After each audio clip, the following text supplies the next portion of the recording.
Jesus. Porque tudo começou por ele, né? E aí é a promessa de Deus, e até citou com relação a João, que ele se fez carne. E assim, dentro daquilo que Jesus viveu no início, e aí até mesmo no que o professor conhece de história, assim, Jesus iniciou o seu ministério no batismo. Tem algum simbolismo esse batismo? Essa dúvida é boa. Na verdade, o Novo Testamento ele tem uma estrutura dos evangelhos, elas acompanham, refletem bastante a estrutura do Pentateuco, né? Na verdade, até aquele dia eu estava conversando com vocês lá, é bem interessante isso no Pentateuco, por exemplo, eu vou chegar onde você vai falar, né? Depois que você perguntou. O Pentateuco são 5 livros, né? E a ideia começa no jardim, tem a queda, o êxodo, e depois a saída do povo, a saída do Egito, em direção a uma montanha que vai subindo e depois desce até a Terra Prometida, né?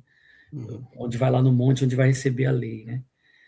Então, assim, você vê que o movimento do povo de Israel em direção é um movimento de subida, a aliança é feita num ápice do momento. Então, quando você pega o texto bíblico, é interessante o Antigo Testamento, se você pegar a divisão dele, e há um momento que Deus dá as leis em Levítico, uma parte que está começando a dar as leis lá, ela está exatamente no centro do Pentateuco e dá exatamente uma noção como se fosse uma montanha. Uhum. A ideia é assim, aqui, assim, né? E aí você pega os evangelhos, eles seguem também tem essa estrutura judaica no pensamento, né? Porque uma das coisas que a gente tem que é interessante na leitura dos evangelhos no grego tem diferença em estilos de grego. Por exemplo, se você pegar Marcos no grego é a linguagem mais simples assim do grego. Uhum. Lucas já era um médico, ele não era judeu, né? O grego dele, no Evangelho de Lucas e de Atos, é um grego mais elaborado, mais bem escrito. Você percebe isso assim quando você estuda o grego, né? E João tem assim também é um grego bem feito, né? Mateus também tem grego assim. Mas o que você percebe muito quando os caras que estudam mais assim essa questão linguística ali do Novo Testamento que por trás, por exemplo, principalmente dos escritores que são judeus mesmos, os evangelistas que são judeus, existe uma estrutura aramaica por trás, sabe? É interessante. Tipo assim, é igual eu escrever em inglês, mas eu tenho uma estrutura portuguesa por trás, diferente do inglês natural escrevendo. Certo. Então tem quando eles começam a estudar, começam a perceber as nuances, a cadência é interessante isso. Você consegue ver, assim, porque quando o inglês, por exemplo, se ele pegar e escrever, ele vai ver que não é um inglês escrevendo.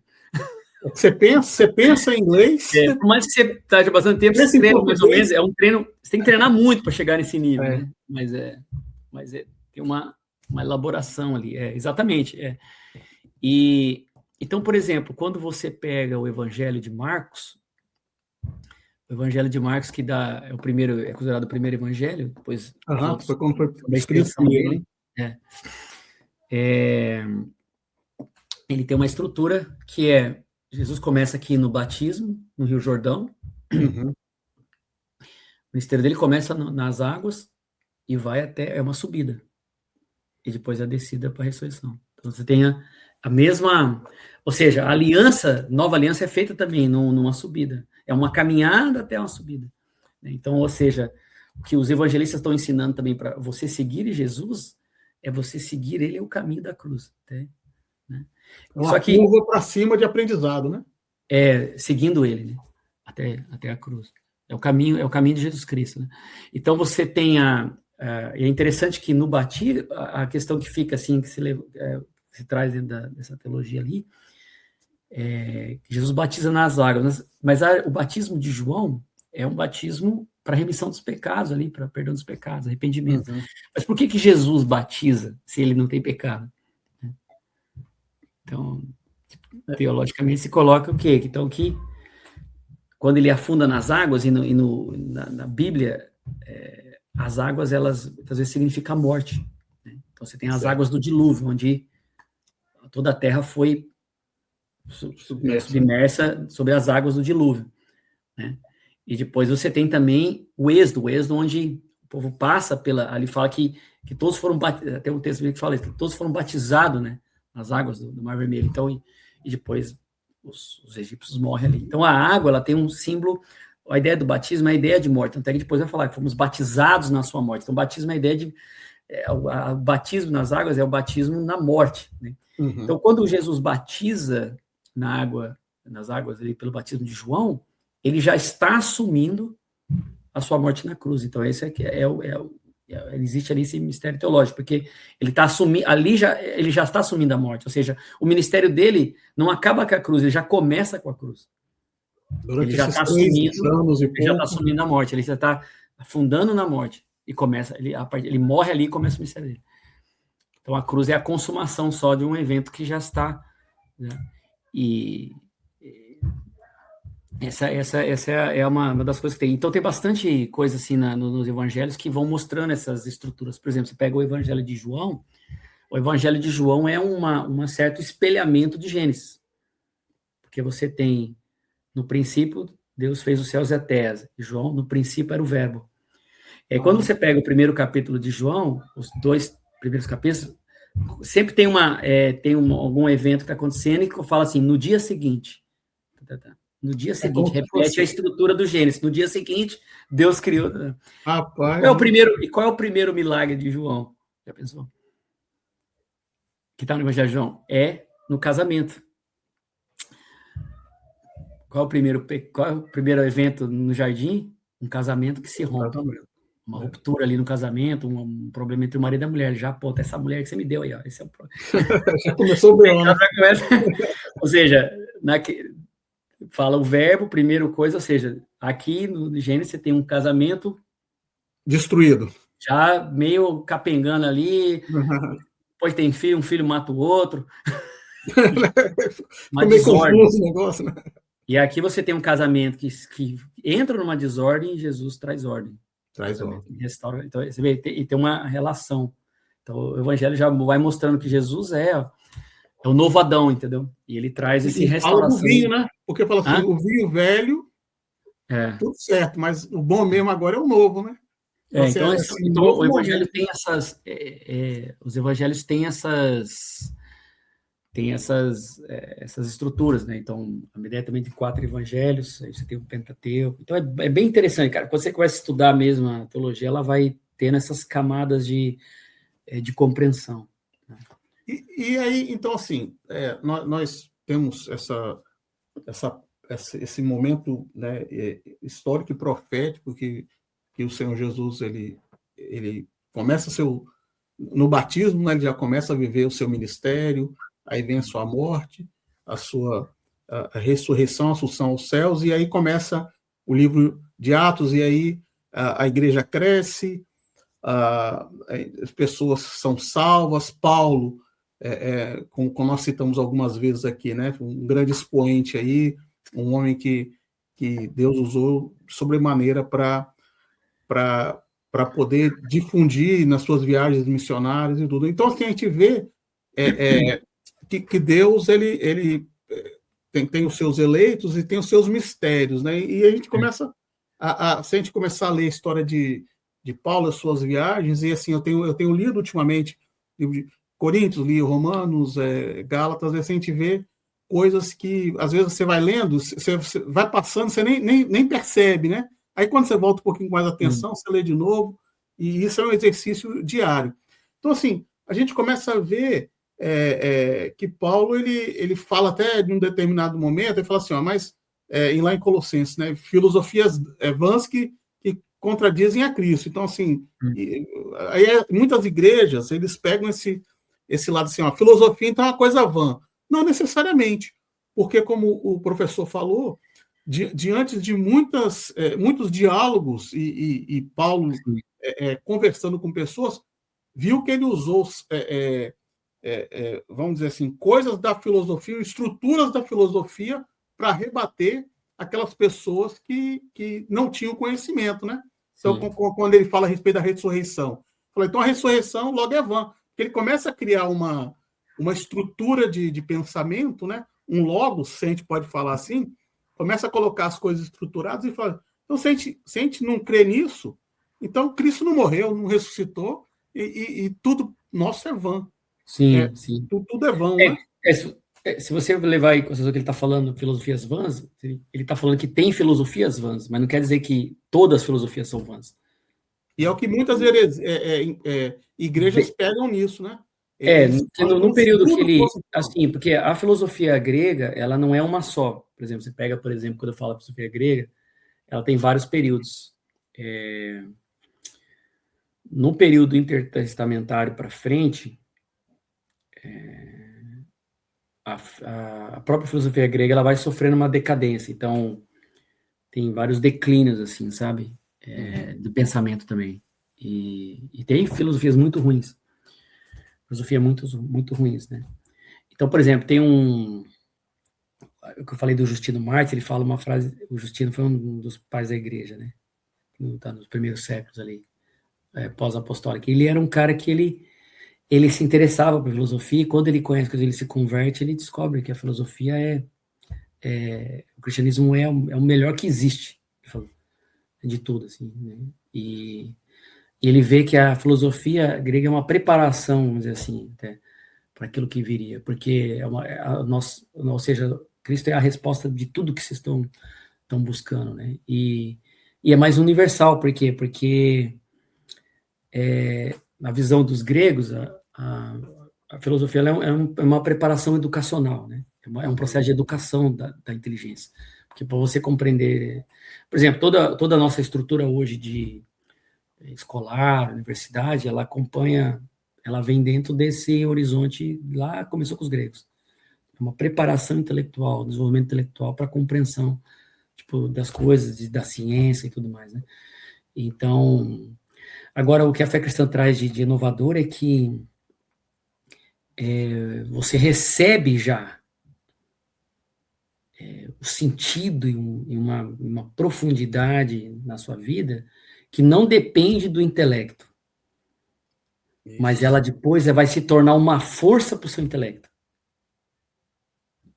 Ou seja, graça de Deus, porque os gregos pensavam assim, você tem que caminhar no desenvolvimento intelectual para você ir encontrando sabedoria, para você ir encontrando equilíbrio das suas paixões. Os gregos falam tudo isso aí, sobre equilíbrio das paixões, você tem que observar mais, examinar assim, a vida, levar as coisas em consideração, porque a gente faz no dia a dia, levar e ponderar as coisas.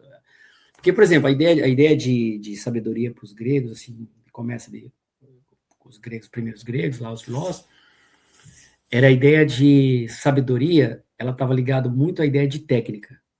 Como é que funcionava isso? A ideia deles era assim, porque para os gregos, a palavra sófos, que é sábio, se aplicava para pessoas que sabem fazer alguma coisa.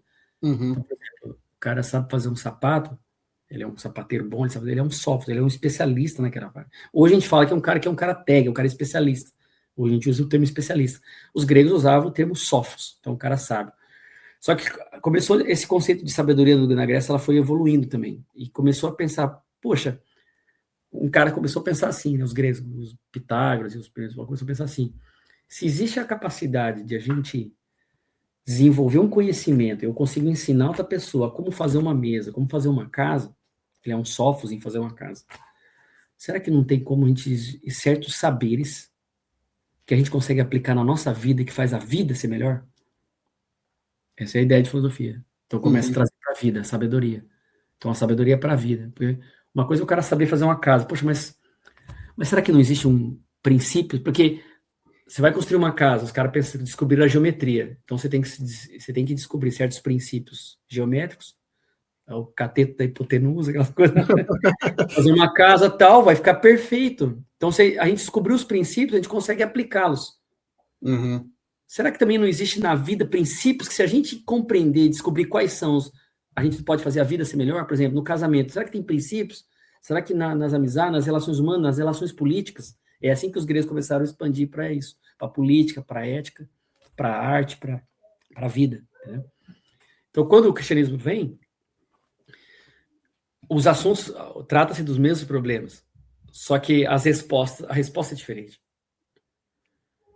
Porque para o grego você tinha que trabalhar isso na vida. Uhum. Trabalhar crescendo para chegar ao ápice, né? Pelo seu esforço, pela sua reflexão lógica, né? Tanto é que, por exemplo, o conceito de Salvador é muito presente no mundo antigo. Por exemplo, os epicuristas lá que Paulo confronta, os epicuristas chamavam o Epicuro, que foi o fundador da escola epicurista, que era uma escola fundada no princípio do prazer. Eles achavam assim que a vida se constitui em buscar o prazer. Só que também não é só prazer físico ou prazer sexual. Hoje a palavra prazer, a pessoa só lembra de prazer físico, comer, relações sexuais e tal. Mas o Epicuro tinha uma ideia assim que existem prazeres bons e prazeres ruins, e tem prazeres mais altos e prazeres mais baixos. Então a gente tem que saber discutir. Os prazeres mais altos são melhores para a vida, como o prazer do pensamento, do equilíbrio da alma, tal. Então ele vai buscando. Se você busca o prazer intelectual, por exemplo, o prazer do estudo, da compreensão, da sabedoria, a sua vida vai ser melhor. Então ele escalonava vários tipos de prazer. Tem prazeres que, por exemplo, comer é necessário, mas se você comer demais vai te fazer mal. Então é um prazer que não é. O prazer tem que ser medido também, ele não pode ser excesso. Então ele começou. É aquela coisa grega de encontrar o excesso, o equilíbrio e tal. E Epicuro era chamado pelos seus seguidores de Salvador, porque eles falavam que ele ajudou eles a libertar-se da angústia da vida e dos prazeres errados, e trazer o equilíbrio para a vida. Então, vários filósofos eram chamados de Sóter, de Salvador. Então, aí, o cristianismo nasce nessa cultura, como que eles vão apresentar agora Jesus como um Salvador? Que Salvador vai ser? O Salvador igual ao Epicuro? É uma filosofia? Então, você vê, hoje é muito claro para a gente, tem tudo formado, mas na época era uma... Os caras começaram a questionar essas coisas, mas o que é esse Salvador? O que é fazer? Só que aí que tá, o evangelho não é só uma coisa intelectual, né? Porque ela é uma invasão não a palavra invasão, né? Mas a palavra forte, mas é uma... Eu até usei aquela palavra de invasão, né? Que o Logos encarnado é basicamente a eternidade invadindo o tempo, né? Cortando o tempo da história. Mas você pensa isso, quer dizer, a realidade da igreja começa a mostrar que, ou seja, você recebe primeiro esse poder da graça transformador do Espírito, e aí a vida aí você vai trabalhando para a vida, mas você tem daí um companheiro, você tem um poder que não vem de você, mas que ele te capacita a caminhar na direção dessa sabedoria da vida, né? Porque a sabedoria, ela se encarnou, agora a sabedoria, ela habita pelo seu Espírito em nós. Então, aquela sabedoria vai me guiando na vida, e, claro, eu vou estudando, e vou aprendendo, e vou vivendo, né? Então, assim... Professor... É que, assim, não dá... Para entrar nesse assunto, tem que só um assim, falar, agora vamos falar só disso aqui, vamos expandir. É muita coisa. E assim, esse assunto que o professor falou é tão, assim, uma coisa tão profunda, e eu considero profunda porque assim... Peraí, deixa eu só ir. Pode atender, não pode atender. Ô, filha, vai lá em cima. Pode colocar o teu desenho lá. Não, nosso Netflix, olha lá. Deixa eu fechar a porta. Desculpa aí, velho. Você vai ter que fazer uma porta.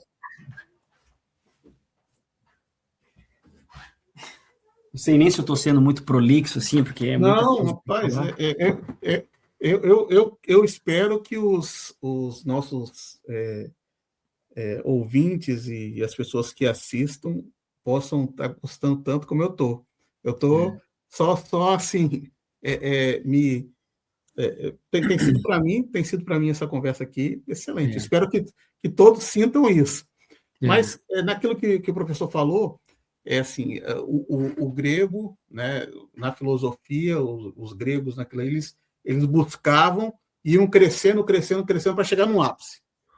E o evangelho era o contrário. Primeiro ele era cheio, E depois Recebemos você colocava isso, olha só como é que é interessante.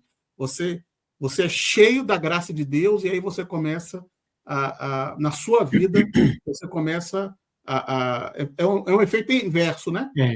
Eles querem uma busca e nós encontramos. Então, quando o crente ele encontra esse caráter, porque no livro de Gálatas, no capítulo 5, no verso 22, fala assim, o fruto do Espírito. Então, representa o caráter de Cristo manifesto na vida do cristão. Então, Cristo, pela sua graça, na vida do cristão, através da atuação do Espírito Santo, composto por novas virtudes. Então, o que é? É o amor, é a alegria, é a paz. Então, assim, como é que funciona o inverso, né? Então, eles querem buscar algo e o cristão, ele recebe e ele começa a manifestar aquilo que Cristo fez na vida dele. Rapaz, é uma coisa maravilhosa. Glória a Deus. Exatamente isso. Essa que é a grandiosidade. Então, esse período ele é muito rico de muita coisa, de muitos acontecimentos, de muita compreensão, né? Uma das coisas que foi se compreendendo é a ideia assim, a gente tem que compreender para crer, né? E na verdade é o contrário. A Bíblia vai ensinar, e até os cristãos vão entendendo isso. Eu creio para compreender, é que no crer existe essa habitação, essa manifestação do Espírito, né, dentro de mim, da minha inteligência, e aquilo vai, ou seja, Deus capacita a inteligência, ele fortalece ela, né, porque assim, os gregos, eles descobriram muita coisa, quando você estuda Platão e Aristóteles, você vê que tem coisas que eles descobriram sobre a realidade, que eles pensaram, que você fala, cara, isso aqui os caras descobriram assim, pelo uso da razão, né. Por exemplo, vou dar um exemplo, assim, não sei qual o tempo você quer continuar, mas você pega a República de Platão. Eu vou dar um exemplo. A gente faz parte 1, parte 2. A República de Platão, ela é um diálogo de Platão que Sócrates ele coloca Sócrates como o interlocutor principal e tem vários outros interlocutores. E eles estão discutindo sobre o tema da justiça, né? E eles começam a discutir sobre o tema da justiça. E Sócrates vai mostrando vários, é bem interessante, vai mostrando o método socrático, que é aquela ideia da ironia socrática, e é aquilo que eu falei para você de quebrar os mitos internos das pessoas. E isso não é só mitos, mas os conceitos errados. Então, Sócrates era muito bom em romper os conceitos errados. E ele colocava as pessoas, o diálogo, é fascinante o que ele fazia, né? E a forma como Platão vai colocando, você vê ele destruindo os conceitos errados das pessoas. E as pessoas, quando elas têm os conceitos destruídos, o jeito que Sócrates fazia, a pessoa ela entra numa paralisia. Ela fala, e agora, Sócrates? Eu não sei mais o que eu penso. Para onde que eu vou? Eu pensava de um jeito, o jeito que você me levou a ver agora, que na verdade eu estava enganando a mim mesmo. Tipo assim, eu estou pensando que eu sabia, agora não sei nada. Eu achava que eu estava botando banca e estou aqui só pagando pato. E começa, e daí Sócrates ele vai trazendo o conceito de justiça. Ele mostra que justiça, a verdadeira justiça é a justiça que habita na alma. E a justiça na alma, ou seja, é quando a sua alma está em equilíbrio. Porque justiça significa equilíbrio. E quais são as partes da alma, né, que Platão coloca? É a razão, é a vontade e os desejos. Então, essas três, elas estando em equilíbrio, a razão tem que habitar a virtude da sabedoria, na vontade a virtude da coragem, e nos desejos a virtude da temperança, ou seja, do domínio próprio.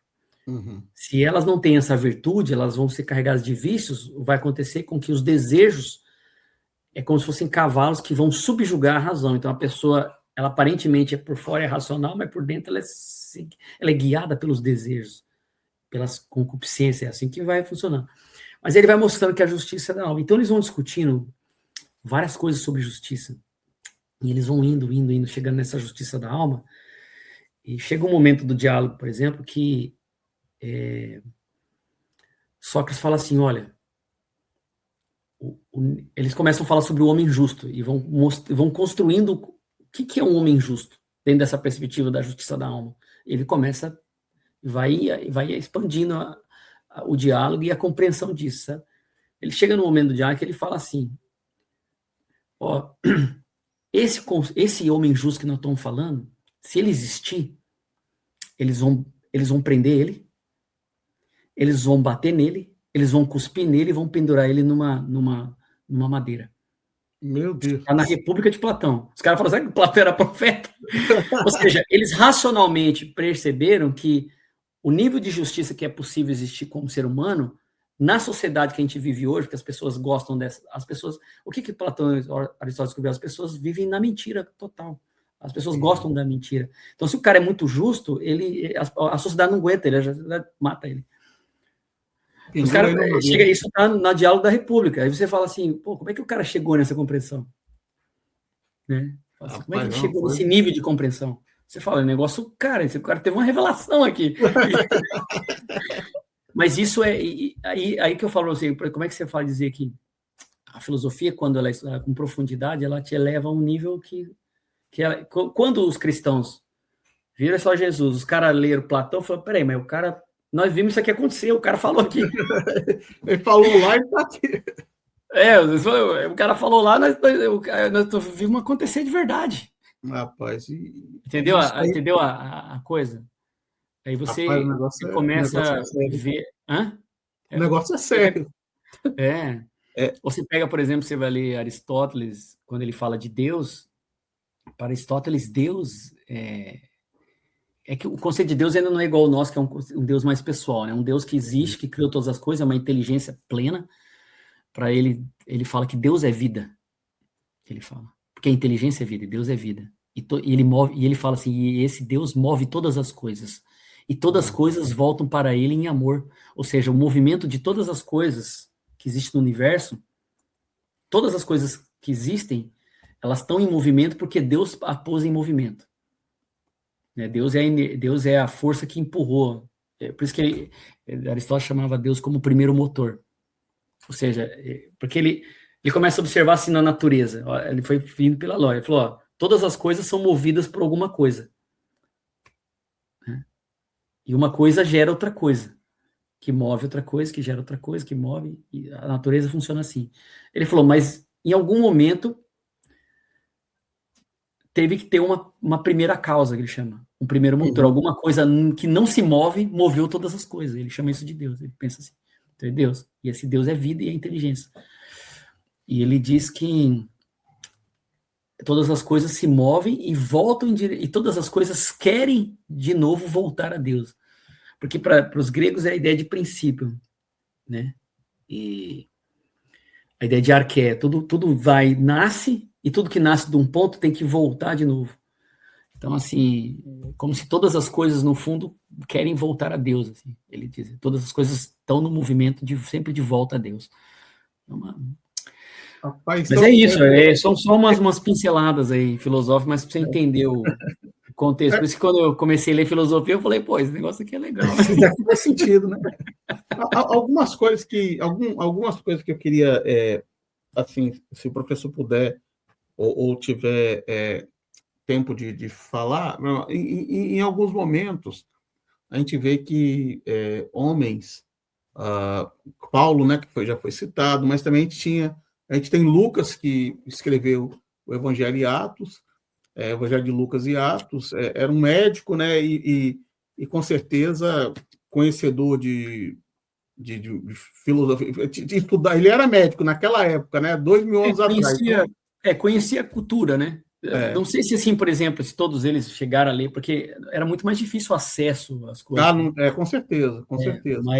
Mas deveria ter, assim, acho que Paulo, que por ter passado em escolas, às vezes estuda alguma, para vocês dar uma média, acompanhar, com certeza. Existia essa questão da cultura grega forte, assim, em algumas escolas no mundo antigo, né? Então, alguns foram passando por isso, né? Então, assim, Apolo que é de Alexandria, né? Então, é um homem culto. Então, assim, ele tinha conhecimento, apesar de que ele não tinha a revelação completa, né? Porque ele pregava, na palavra fala que ele pregava até com fervor, né? Mas ele era um judeu messiânico, então, assim, ele conhecia até o batismo de João.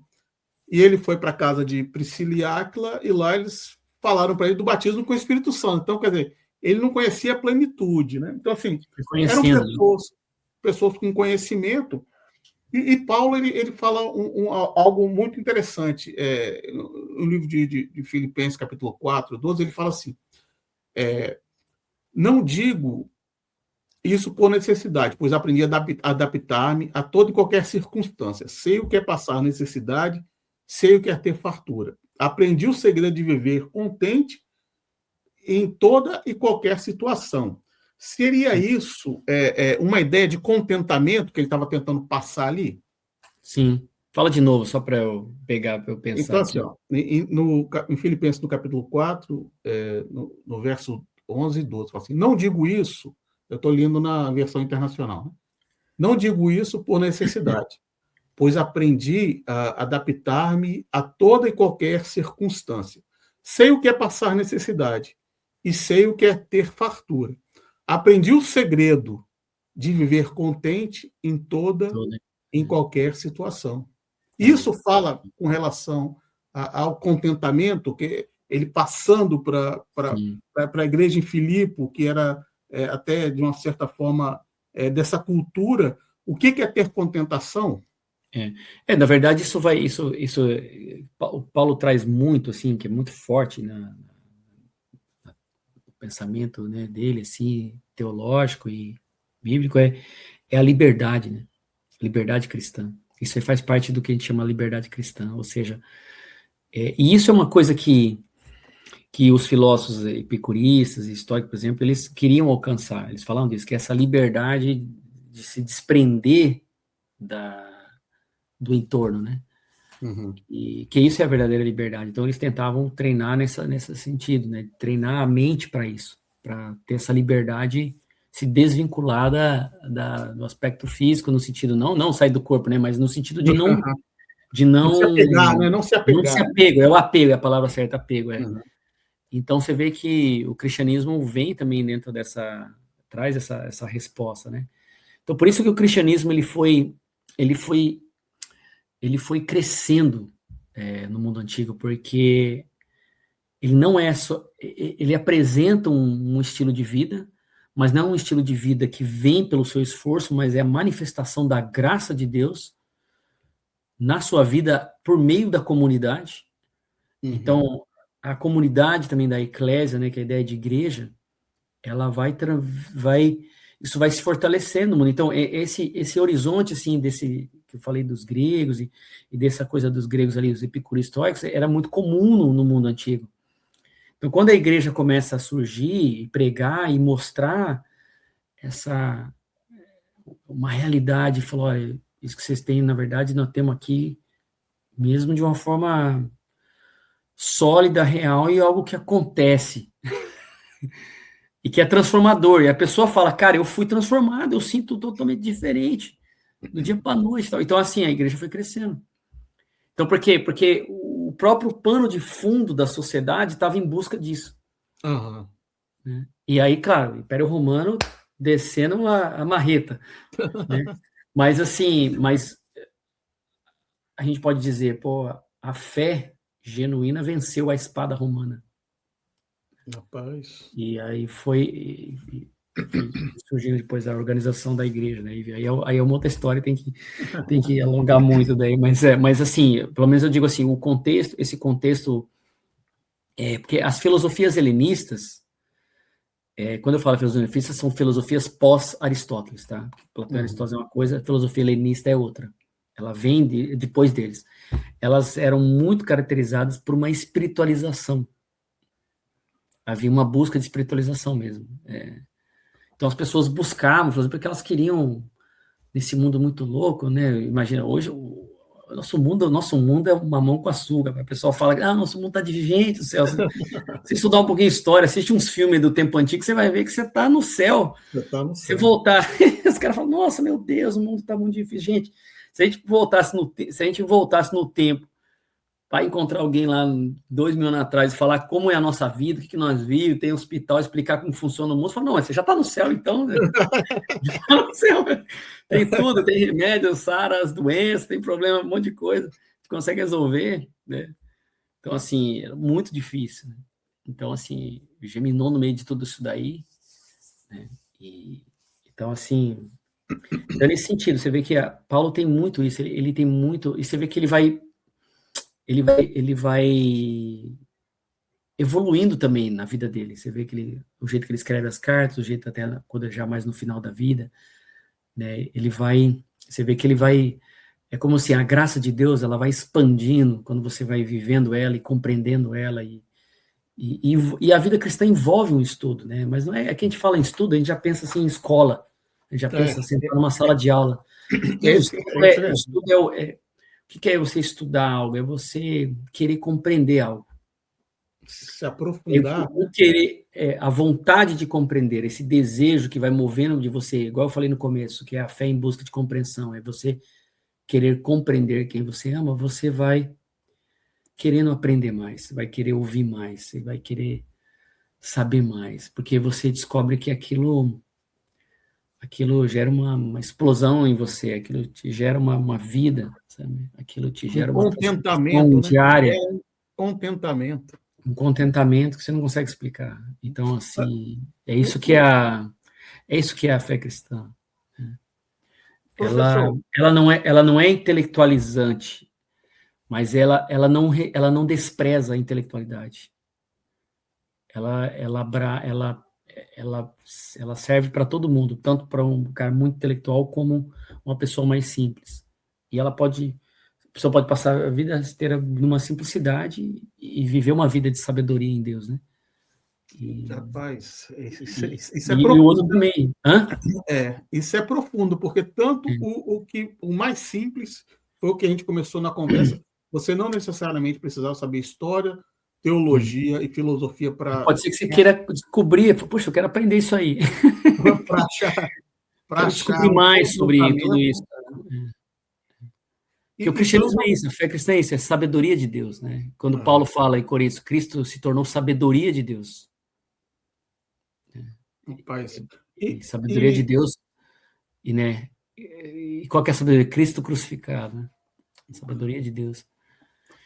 Então, uma pergunta, professor, com relação a um tema que o Evangelho ele trouxe esse tema é comum aos judeus, né? Aos gregos e aos romanos, quando fala sobre a graça. Essas três culturas, porque são culturas bem distintas, né? Com pensamentos distintos, era comum a falar sobre a graça era comum a essas três culturas? Não, a graça é mais comum no judaísmo, né? Quer dizer, quando o Novo Testamento já fala de graça, às vezes a gente vê os evangelhos falando de graça, a palavra de Deus, por exemplo, Paulo falando de graça, a gente acha que é uma coisa que surgiu a partir dali, quando na verdade não, é dentro desse conceito do judaísmo, do pensamento judeu, isso já vem desde antigo já, né, do Pentateuco para frente, assim mesmo, já desde quando o Pentateuco foi liberado para eles, o judeu já tem o conceito, já existia a palavra graça, né, no hebraico é até chamado Hesed, Hen e Rahamim, são três palavras que davam esse conceito. Tanto é que, por exemplo, fala para Noé lá que Deus achou graça, né? Então, já o termo é Hesed ali. Então, os fariseus também falam de graça dentro do conceito, já depois ali de Daniel, Babilônia, pós-babilônico, já começa a surgir o conceito de Deus, reino dos céus. Todas essas terminologias, quando começa a aparecer no Evangelho e vai aparecer nas cartas apostólicas, são termos que já existiam no judaísmo. Né? Porque para o judeu, por exemplo, a criação do mundo é a manifestação da graça de Deus. E Deus escolher Abraão é a manifestação da graça de Deus. E Deus dar uma lei para eles, a lei eles não viam como uma punição, a lei era uma instrução de Deus, a lei é a Torá, né? A Torá significa ensino, significa instrução. olha só, Deus está tão gracioso conosco que Ele está nos dando uma instrução, como a gente deve fazer, como a gente deve organizar a nossa sociedade, como nós devemos viver, e como nós devemos seguir a nossa vida. Então, Torá, você vê que a palavra Torá, ela tem quase a mesma raiz da palavra morá, no hebraico, que significa o ensino que os pais dão aos filhos em casa. Então, a palavra Torá vem dessa raiz, ou seja, o ensino que Deus está te dando aqui um ensino como um pai dá para um filho, é isso. Esse é o conceito judaico. E você vai fazer o mesmo com seu filho em casa, você vai ensinar para ele. Então, o primeiro lugar do ensino não é no templo, não é na sinagoga, é em casa. Tipo, esse é o conceito. Então, por exemplo, quando aparece na Bíblia, os Salmos fala, Salmo 19, lá, quero aprender os seus preceitos, o seu ensino, está falando Torá, né? A Torá, ele está referindo ali a Torá. Por exemplo, tem um salmo de Davi que fala vou te dar o perfeito louvor depois que eu aprender os seus preceitos. Olha só, hein? Ou seja, não existe louvor verdadeiro sem conhecer os preceitos de Deus, sem conhecer a Torá, o texto, né, a escritura. Então, assim, se você não conhece a escritura, a adoração que você faz na igreja, você só está fazendo cantoria. Porque a verdadeira oração vem quando você compreende, né? Você fala, puxa, que maravilhoso que Deus fez, o que Deus é, o que Deus faz. Aí você adora de verdade. Quando você não tem esse conhecimento, você está só fazendo som com a boca lá. Só barulho. Fazendo barulho. Que acontece muito hoje nas igrejas, esses movimentos hoje. O pessoal faz muito barulho. Você vai ver, conversar com o pessoal. O cara não tem nada da Bíblia. Não sabe nada. Você fala, não tem profundidade, não tem maturidade. Então, assim, então esse conceito ele, de graça, ele está ligado, por exemplo, à aliança, né? A aliança de que Deus faz com o povo é já a manifestação da graça de Deus. Então, os judeus entendiam como graça dele. Deus foi gracioso com a gente e nos deu a sua instrução. Podia ter escolhido outro povo, escolheu a gente. Então, você vê que o conceito de escolha, de graça, de ser escolhido, já está tudo ligado ali no Antigo Testamento. E, por exemplo, são 3 palavras, né? Até eu anotei aqui que eu falei, vai que ele pergunta isso. Vai ter, né? Hesed, que significa amor leal e fidelidade pactual. Né? Deus permanece fiel à aliança. Então, é a graça dele. Favor imerecido, ren, né? Também no hebraico. Inclinação benevolente de Deus, né? Que Deus se inclina, né? A Noé, ao povo, a Moisés, a Abraão. E rahamim, que significa misericórdia compassiva, amor profundo. Na verdade, é um conceito até mais profundo. Eles falam de amor, o judeu entende como rahamim também significa vísceras. Amor visceral. É o que vem de dentro, seja, né? A graça de Deus, o judeu entende que Deus, quando manifesta a graça dele, ele está... É uma coisa que sai das vísceras de Deus, sai da coisa profunda, né? Então, assim, esse conceito de graça está no conceito ali dos primeiros cristãos judeus, que são os apóstolos. O que eles veem? Fala, a graça agora se manifestou para nós de uma forma ainda muito mais profunda, muito mais plena em Jesus. Por isso que é a nova aliança, ou seja, Deus elevou um novo patamar, né? um novo patamar, ou seja, Deus nos amou mesmo de forma visceral, né? Porque Deus entregou mesmo ali o seu próprio corpo, né? De forma muito, muito profunda, né? Com o próprio corpo, né? Então, assim, com as entranhas deles ali. Então é nesse sentido, né? Então, assim, isso que às vezes a gente perde um pouco. A gente fala assim, às vezes o pessoal faz essa leitura errada, dizendo, não, o Antigo Testamento não tem graça. Não, gente, na verdade, pode ver que toda ação de Deus no Antigo Testamento sempre é a ação de Deus, nunca é a ação do povo em direção a Deus. Aí o que Jesus vai criticar dos fariseus é que eles foram... Para a cultura judaica foi bom, porque eles criaram essa reavivamento do texto, né, de guardar o texto, de seguir, de tentar... Gente, vamos concentrar no que nós somos. Os fariseus foram bons nisso. Só que daí acabava caindo no legalismo. Certo. Legalismo. Então, Jesus, ele ele até no começo ele é confundido, por exemplo, com os escribas também, que eram especialistas na lei, porque na época de Jesus era muito comum os escribas também ensinar por parábolas. Mesma coisa que Jesus inventou, era comum da prática judaica. Só que quando Jesus falava, falou assim, esse aí é diferente, ele tem autoridade. Olha só. Lembra? Ele falou assim, ele fala com autoridade. Ele fala do jeito diferente que eu quero ouvir esse cara. Os outros, vamos ouvir aqui. Mais um. Mais uma, falando, os escribas ensinavam, então é uma prática, era um jeito. Então, quando Jesus manifesta, eles achavam que ele era um escriba também. Ele fala diferente dos escribas e tal. Lembra que eles comparam ele? Ele é diferente da forma como ele ensina os fariseus e os escribas, porque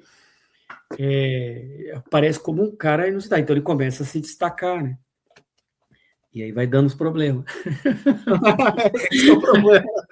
Vai causando problema ali para o pessoal. E começam a querer colocar ele à prova, toda essa questão, sempre em contextualização com a lei, né? Então, por isso que Jesus fala, eu não vim para acabar com a lei, eu vim para cumpri-la, né? Então, mas assim, são coisas, né? Mas é isso, eu acho que, não sei se, acho que já vou ter um recorde aqui, cara. Mas assim, então, quando eles falavam, o judeu tinha esse entendimento da graça, porque ele conhecia, fazia parte da tinha uma noção, assim, porque o mover de Deus sempre é gracioso, é Deus que escolheu Abraão, é Deus que chamou Noé, é Deus que abriu a arca, é Deus que escolheu o povo, é Deus que libertou. Você vê que toda ação, ela vem de Deus. Ou seja, o cristianismo, quando fala a graça de Jesus Cristo, ou seja, também se você pensar bem, até você está fazendo pelo seu esforço, né? Você foge, porque tudo é ação de Deus. Centralidade. Se você vê o Antigo Testamento, quando você começar a ler, você vai ver isso. Fala, é sempre a ação de Deus, é Deus aqui. Por exemplo, Adão e Eva caem, eles vão lá, tentam fazer uma folha de figueira. Não dá certo, Deus não fala, não, eu vou fazer um jeito. Deus faz um sacrifício e cobre eles com pele de carneiro, né? Então, você vê que Deus é sempre a ação de Deus, é Deus que age, né? É Deus que age, antigamente sempre é Deus que age, é Deus que liberta, é Deus que faz, é Deus que... nunca o povo, eu vou fazer coisas aqui e tal, e daí Deus vai fazer.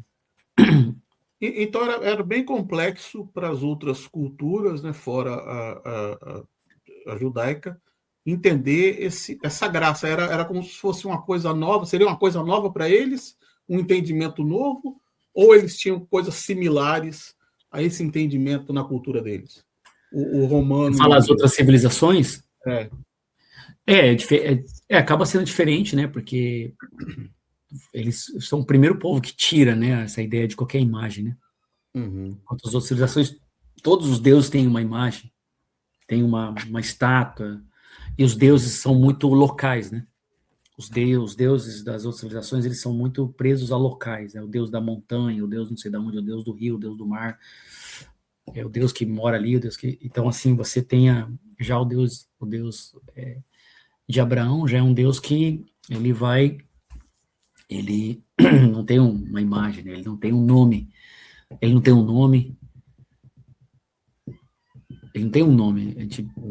O pessoal começou a chamar de Jeová, de Yahvé e tal, mas o Yahvé não é uma... Eles falam até que no hebraico você fala Yah, é só um sussurro. E você não podia nem falar, né? Então eles começaram a chamar, mas não tem um nome, um nome específico, né? Como Baal, Zeus, ou Júpiter, ou Netuno, né? Então você tem essa... Você vê que é um negócio fantástico. Cara, se você pensar isso civilizacionalmente, você fala, poxa, é um povo pequeno, que surgiu de uma pessoa e vai, e hoje forjou uma cultura mundial, assim, sabe?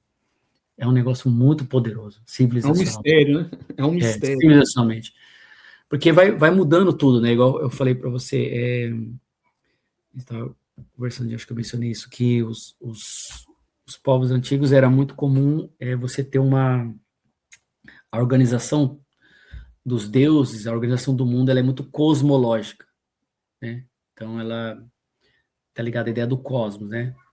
A gente usa cosmos, é uma palavra grega, mas os babilônios tinham essa concepção, então a gente usa esse termo para explicar a concepção de mundo deles. Então a ideia que existia nas civilizações é que o rei, ele era o pontífice entre Deus e a realidade natural, a natureza e a sociedade. Então ele se torna o Deus na Terra, né? Então ele abençoa a Terra vai chover, ele que faz. Então, assim, o rei se torna o sacrifício em torno da personalidade do rei, né? Tipo, aí as sacerdotisas. Então, por exemplo, as sacerdotisas de Baal, por exemplo, faziam sacrifícios e tinha uma coisa maluca lá que eles faziam. Mas assim, então tudo era ligado a essa visão cósmica. Quando você pega o povo de Israel, já não tem mais isso, né? O povo de Israel não tem um local, eles são um povo nômade de pastores e que tem uma terra que ainda vai ter, nem tem terra. É um povo sem terra. O povo começa sem terra. Normalmente todos os povos já têm uma terra, tem um local. Os gregos estavam sempre ali no mesmo lugar, então a organização do mundo do grego era muito fácil. Ele via ali mora o Zeus, o Apolo tal, ali Atena, Afrodite. Como referência, então, né? Fácil referência. Tem umas referências geográficas. Agora, o povo judeu não tem referência geográfica, eles são um povo nômade, né? E aí ele vai... em Êxodo mesmo, se você ler o capítulo 6, você vai ver lá que depois em Êxodo que vai aparecer o nome de Deus, mas até então fala que Abraão não sabia. Acho que é Êxodo 6:3 ou 6, uma coisa vai falar assim, que eu apareci para Abraão, Isaac e Jacó, mas eles não me conheciam pelo nome. Ele fala para Moisés. Então, assim, a cultura judaica ela é organizada de forma geral, ela não é organizada a partir do cosmos, ela é a partir de uma história, né? E a partir de uma revelação, a partir de ela é uma história que surge a partir da revelação. O povo nasce da revelação. Então, isso é muito interessante, isso dentro de um aspecto civilizacional que você não vê nas outras, né? Tudo eles vão falar que eles vieram descendente dos deuses e assim foram se organizando ali e tal, mas no caso não, eles não são descendentes de Deus, é Deus que escolhe eles, um homem, né? Você pega os gregos e vão falar que os reis vieram descendente dos deuses. E aí foi indo, surgindo as gerações. Já o povo judeu não, Deus não tem nada a ver, não são filhos de Deus não, né? Escolheu um homem ali no meio do deserto. Chamou, né? Falou, sai para fazer, tô com um projeto aqui, vai dar certo. Vai por mim que vai dar certo. Vai dar certo.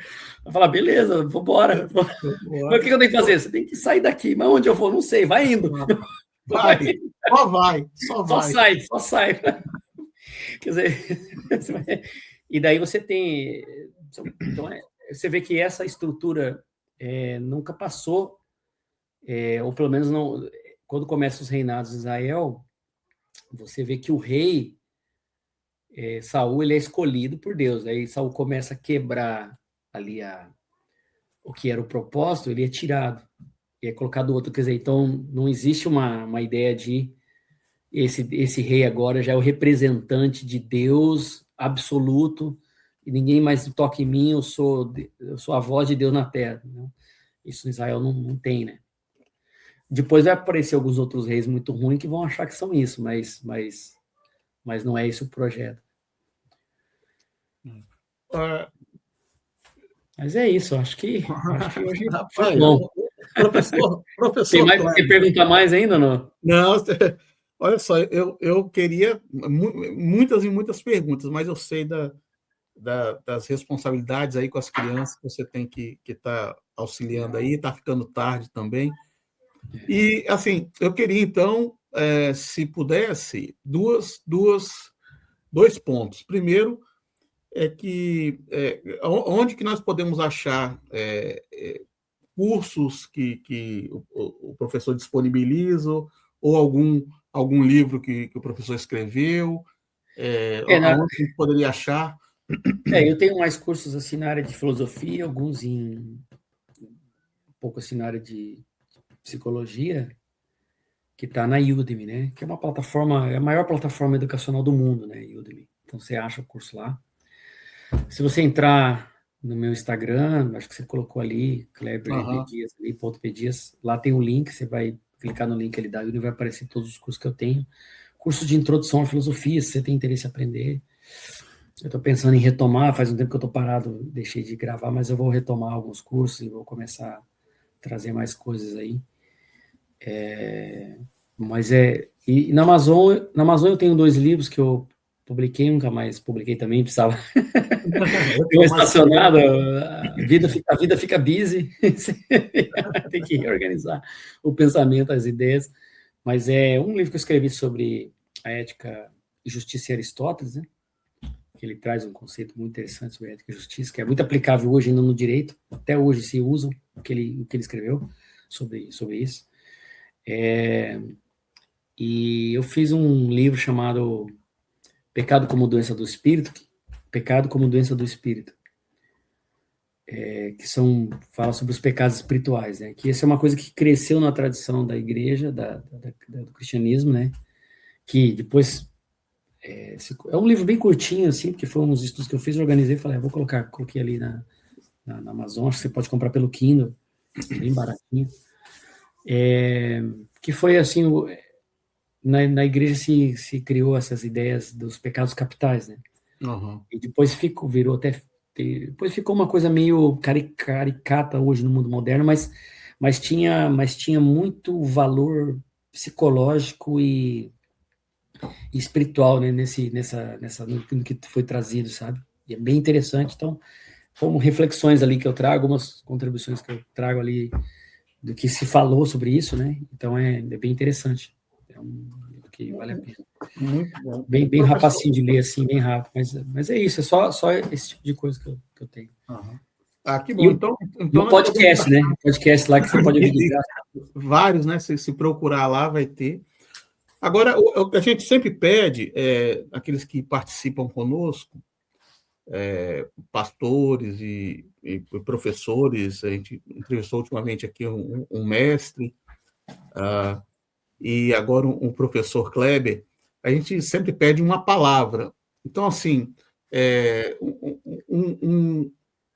pessoas que às vezes têm o desejo de aprender, de se aprofundar, ou pessoas que muitas vezes, às vezes você tem um pouco de medo, né? Mas por onde começar? Então, assim, se o professor pudesse, em breves minutos aí, trazer uma palavra para uma pessoa que deseja, e não tem idade, né? O saber, você não tem idade, você começa a aprender ali, e assim, uma palavra nesse sentido, né? Se você quiser começar, por onde começar? Como fazer? Você fala começar na filosofia? A estudar com relação à filosofia, ou se quiser aprender com relação à história, teologia, de uma forma geral, né? Olha, pode, conversando pelos cursos que eu tenho, são cursos eu tento sempre explicar como se a pessoa estivesse começando mesmo. Então, é um jeito de começar. Eu tenho curso de introduções, a introdução à filosofia, introdução à história do pensamento grego, pensamento de Platão, Aristóteles, tem alguma coisa dos estoicos. Eu tenho pensado em fazer alguma coisa sobre, talvez, a história do pensamento cristão, disso que a gente foi falando, sabe? Trazer um pouco dessa base, assim, para a pessoa entender. Mas claro que muita coisa, isso é um início, né? E buscar bibliografia, né? Se alguém tiver interesse, eu acho que o ideal seria conversar comigo. Eu posso indicar algumas bibliografias para começando a entender, a estudar, né? É um caminho, assim, que você nunca é tarde para começar, e depois que você começar, você vai ver que você nunca pode parar. Porque sempre dá para você aprofundar coisas que você vai estudando sem camadas e camadas de compreensão. Né? Igual o texto bíblico, você pode pegar o Evangelho de João, você pode estudar de um jeito. Eu te passei uma pincelada bem rápida de algumas coisas que talvez você nunca viu. E você fala, poxa, que é isso? Nunca ouvi falar disso. Então, dá para você aprofundar e estudar os evangelhos em outras estruturas. Para conhecer, assim, puxa, o que tem aqui? Ó? História da igreja. Tal. Então, difícil dizer, assim, porque tem muito material, mas, assim, tem coisas boas, coisas mais ou menos, coisas mais acessíveis. Por exemplo, se alguém quer estudar um pouco da história da igreja, história do cristianismo, eu indicaria o livro do Justo Gonzalez, é um autor bom. História Justo Gonzalez. Justo Gonzalez. Tem em português e tem em inglês. Uhum. Gonzalez, tem no Brasil, História do Cristianismo. E ele vai mostrar a história mesmo toda essa questão como o cristianismo vai se desenvolvendo ali, todos os embates, os problemas, as dificuldades da igreja no começo, para as heresias que foram entrando e como que a igreja foi lidando com esses problemas e como que foi solidificando isso, né?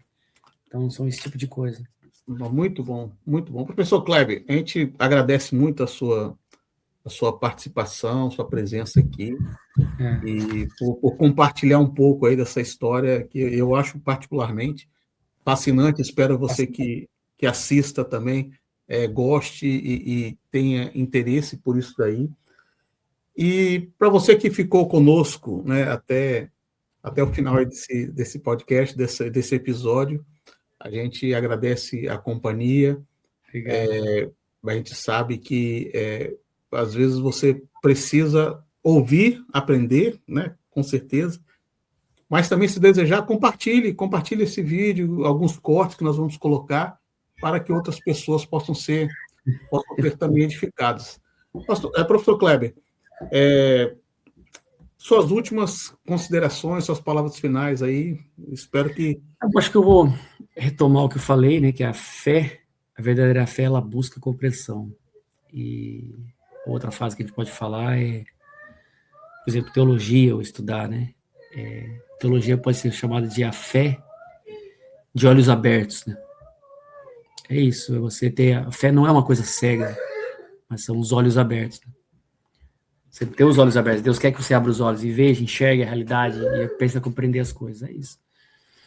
É isso que eu proponho para vocês, né? Glória a Deus. Então, você que nos ouve, abra os olhos, aprenda, cresça na presença dele, no conhecimento e na presença dele, né? Que haja amor, desejo no seu coração de aprender mais sobre a palavra de Deus, sobre a história do cristianismo, porque com certeza vai nos edificar. Então, a gente queria agradecer mais uma vez professor Kleber estar conosco aqui e desejamos a vocês, né, uma boa noite e nos vemos no próximo episódio. Amém. Que Deus possa abençoar a todos. Obrigado, professor. Até mais. Fica na paz. Beleza.